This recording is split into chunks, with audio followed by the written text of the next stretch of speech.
Bharat Africa सीरीजर बदलला match समय चतुर्थ तथा अंतिम टी20 मैच यही समय आरंभ हो। तेबे जानी रखु क्यों समय भारतीय प्रशंसक मैंने देखिपारे एवं चतुर्थ टी20 पर अलग टीम बाछिले सूर्य कुमार यादव। तेबे चलतु जाना संपूर्ण खबर विषय में। भारत और दक्षिण आफ्रिका मध्य 4 मैच विशिष्ट टी20 सीरीज खेल जाता बेले आसंता काली दक्षिण आफ्रिकार जोहान्सबर्गर चतुर्थ टी20 मैच खेल।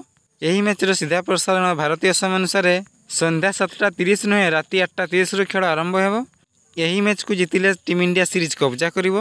अन्यपटे देखा गले जदि यही मैच टी आफ्रिका जिति हेले सीरीज बराबर रही। उभय देश को विजेता घोषणा करदेवे। यही चतुर्थ टी20 मैच को कड़े बड़े कौशल कर सूर्य बाहिनी जितवा प्रयास कर। तेबे चलतु जाना सूर्य बाछी प्लेइंग 11। संजू सैमसंग, अभिषेक शर्मा, सूर्य कुमार यादव, तिलक वर्मा, रिंकू सिंह, हार्दिक पांड्या, रमनदीप सिंह, अक्षर पटेल, अर्शदीप सिंह, वरुण चक्रवर्ती एवं रवि बिश्नोई। तो फ्रेंड जदि भिडियोटी भल लगी भिडियोटी को लाइक करूँ। भिडियोटी देखिथिबारु धन्यवाद।